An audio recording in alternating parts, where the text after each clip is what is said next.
Hi guys, just sitting here finishing this chapter, and I just was going to go over with you some things while I'm out here chilling.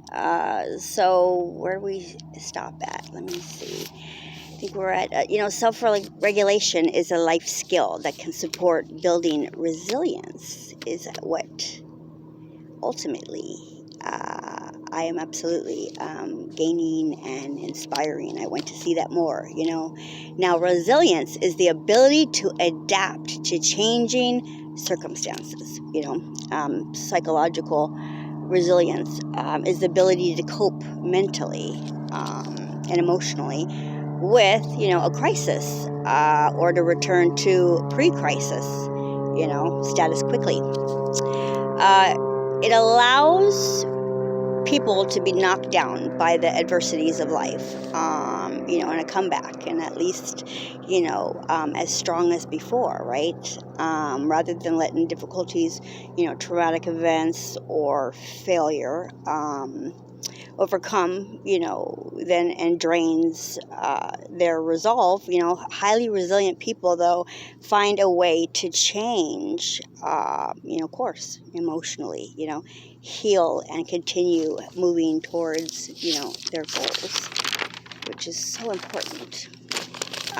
So I know psychologists have identified, some of the factors that appear to make a person more resilient. I want to share with you, such as a positive attitude, optimism, the ability to regulate emotions, and the ability to see failure as a form of helpful feedback, right? So optimism, for instance, has been shown to help blunt the impact of others, or the impact of stress, even that comes from others, or self-induced, on the mind, and the body, in the wake of a disturbing experience or experiences, that gives people access to their own cognitive resources, enabling cool-headed analysis of what might be more productive. Other aspects of resilience roots, remain under study, as much as I go back to look up. But there does appear to be a genetic predisposition for resilience, though. For instance, early environments, and life circumstances do play a role in how resilient, genes. This palm trees is bowing down to say hi. Are ultimately expressed. Even people who undergo trauma are likely resilient, highly even. Many factors that determine resilience, such as genetics, early life experiences, and, luck can be modified. But most specific resilience, building skills can be learned. And these include, breaking out of negative thought cycles, pushing back against catastrophizing, even yourself, and looking for, upsides when faced with setbacks, getting through pain and disappointment without letting them become, overwhelming isn't, necessarily easy for anyone, of course. I understand that, as we all do. But the single most common factor for children who develop resilience is at least one stable parent, or a committed relationship with a supportive, caregiver, a passionate, either a parent, some adult in their life. These relationships provide the personalized responsiveness, scaffolding, and I'd say protection that buffer children, for development. I'd call it disruption. They also build key capacities, such as the ability to plan, mentor, monitor, regulate their own behavior, that enables children to respond, adaptly to adversity and still thrive. This combination of supportive relationships, adaptive skill building, I'd add, and positive experiences is the foundation of resilience.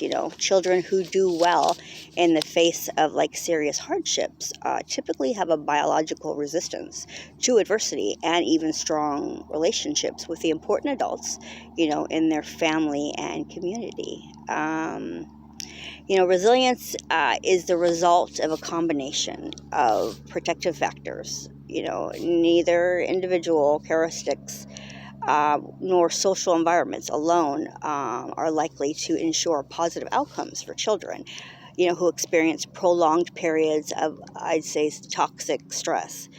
It is the interaction between biology and environment, that builds a child's ability to cope with adversity and overcome, threats to their healthy development. A common set of factors, that predispose children to positive outcomes in the face of significant adversity. Individuals who demonstrate resilience in response to one form of adversity may not necessarily do so in response to another, Yet when these positive influences are operating effectively, they stack the scale with positive weight and optimized resilience across, multiple contexts.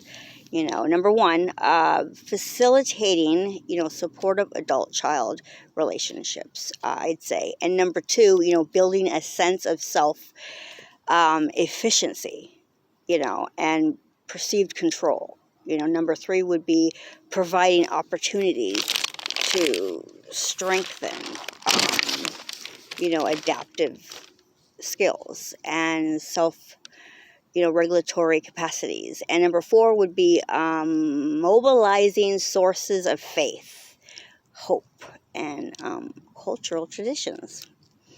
Learning to cope with manageable threats is critical for the development of resilience. Not all stress is harmful. There are numerous opportunities in every child's life, for experiences to be manageable, and even the stress, and with the help of supportive adults, this positive stress even, becomes better able to cope with life's obstacles as they grow older, and hardships, both physically and mentally. I'd say, the capabilities that underlie, resilience can be strengthened. And at any age, right? It's tap in, and the brain and other biological systems are most adaptable, though, early in life, yet while their development lays the foundation, for a wide range of residual behaviors, it is never too late, to build resistance. Age-appropriate health-promoting activities can significantly actually improve the odds that an individual will recover from a stress-inducing, experience. For example, regular physical exercise or stress reduction practices, and programs that actively,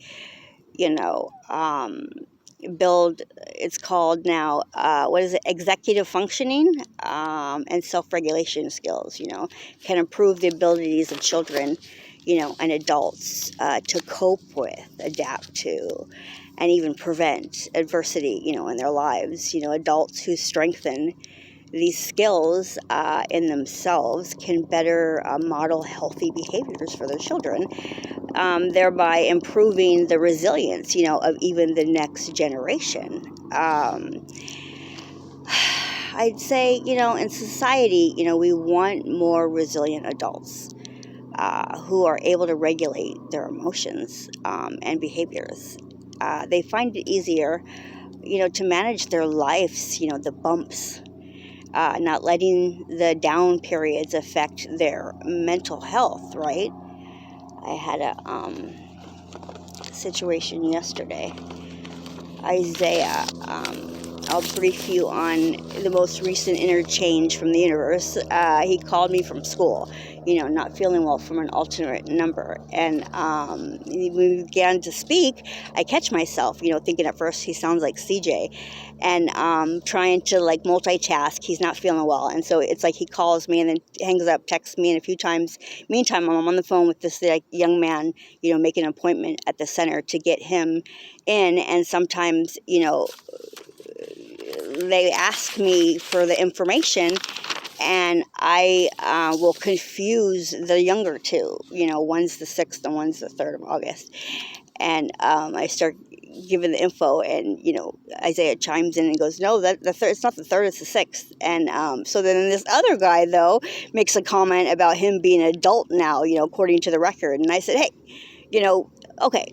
What was it? I told him, I go, Mister, how old are you with kids? No kids, yourself? I get it. I am not running, though, to catch up.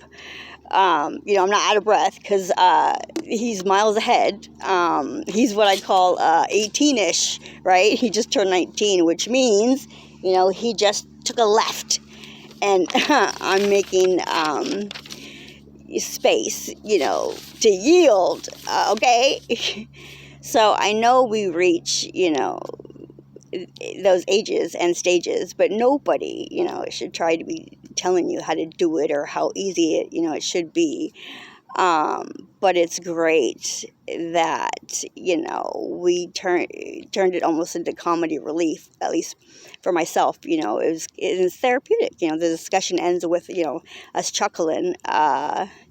So now who or what can beat that, right? It's all about, positive attitude. I'm just like tripping, even just, I'm accepting that Isaiah now is becoming a man. So it's a lot, but we all get there. He has moms, so I know it's safe to share with you guys because you all understand. But anyway, I hope this information helped. Have a great day and talk to you guys soon, okay? Be well. Bye.